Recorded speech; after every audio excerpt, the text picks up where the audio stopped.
And that was Duarte Geraldino reporting. PIX11 will monitor the talks between the union and the MTA throughout the day ahead of tomorrow's strike deadline. We're also going to provide updates this afternoon starting at 4, as well as PIX11.com and streaming on PIX11 Plus. That's available on Roku, Amazon Fire TV, Apple TV, and Samsung. So it has been 30 years since the merger between Emergency Medical Services and the FDNY. We're honoring these first responders during National EMS Week, which kicks off on Monday. And New York's Emergency Medical Response Service is the busiest in the world, handling more than 4,000 calls a day. So joining us this morning is FDNY Commissioner Lillian Bonsignor, who also served as the former chief of EMS operations. She's here to discuss the importance of honoring these essential workers. So, Commissioner, good morning to you. Thanks so much for coming in today.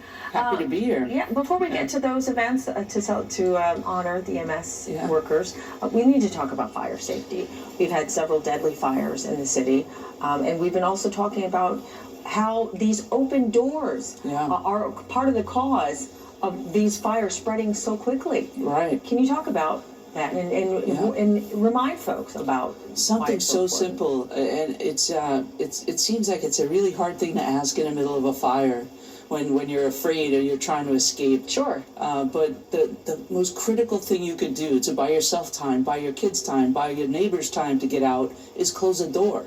Close every door.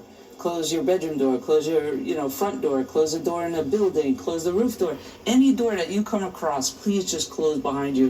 What that does is it creates an obstacle and it stops the wind from moving the fire through the buildings. Yeah, fire's looking for oxygen, and so it will move up. I was so struck in one of the videos that we saw afterwards of a charred staircase. You could literally see the voracious flames that they had moved through that. We are meant to have self-closing doors, right? Isn't that fire code in the city? Talk about our older housing stock in the city and how that plays in. Yeah, self-closing doors are amazing, right? Because they do that job for you. Right. Not everybody has them in the older houses or in the private dwellings. Are they meant to? Is it the law that they're supposed to be in place? In some of the bigger buildings, yes, right? Okay. And the landlords should be aware that we should have these in there. So I would say if you know that your doors aren't closing on their own, reach out to your landlord, make sure that they know so they can make whatever repairs are necessary.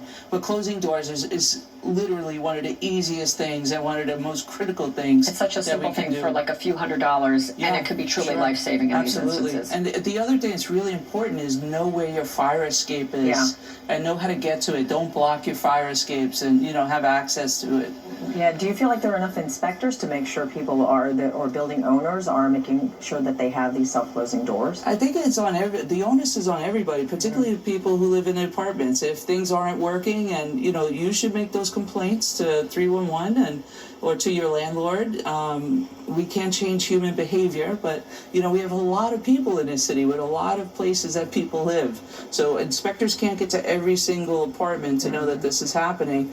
This fire prevention and fire safety is all of our responsibility, every single one of us. And fires are scary and deadly, as we've seen. And I just want to give a plug here at this point in time also for extension cords and not using those inexpensive $2 extension cords that you oftentimes see in our local stores. Yeah, many of the fires we see are a result of electrical problems, right? So if you take an extension cord or a power strip, you plug 10 things into it and then put that into one outlet. It was never really designed for that.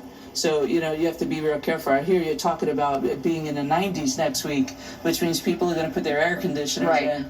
And those air conditioners should be plugged in a wall, not in a power strip, not into an extension cord. It may seem convenient at the time, but it could be life-saving at the end of the day. We want to talk about EMS, right? So this year's theme for celebrations is improving outcomes together. I know you've been pushing for pay parity for EMS. You were the former head of that. You don't want to leave your people behind. That's correct. Talk about how you are going to try to enact that goal, especially when the city is facing a multi-billion-dollar deficit and is working on budgetary issues. Well, EMS Week is a week that we get to celebrate EMS across the country, particularly in New York City. For us, it's the FDNY, but it's also the private companies and the hospital EMTs and paramedics and all the people who go out there first to save lives. As far as pay parity, I am very much somebody who is advocating for this, because I see the trend within the EMS community that there are fewer people seeking this type of work, particularly after COVID, when it was, EMS on the front lines of a very dangerous thing. So, we want to be able to sustain EMS. We want to be able to draw people into a career, not just a pass-through.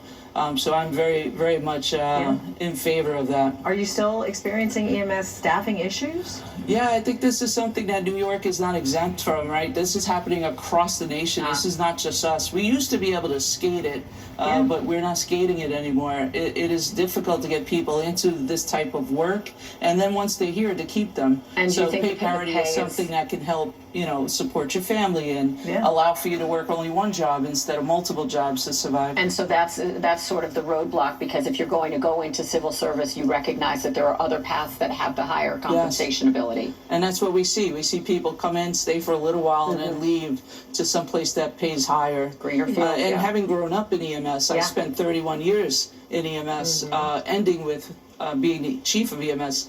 But I worked 4 jobs too, growing up here. Sure. Let's talk about the events taking place next week. Yeah, we got all types of events across the city. We have the Second Chance Brunch, which is something I absolutely love, which pairs the people who have been resuscitated and their rescuers. So this is such an incredible event. We're looking forward to that. That is fantastic. Things to celebrate all the way around. We'll stay in touch with you about the pay parity issue. Thank you. And see if you can get some traction on that with the city leaders. We appreciate you being here, Commissioner Bonsignore, and of course, enjoy the celebrations of the EMS week as well. And we'll be back with weather on the other side of the break. Thanks so much.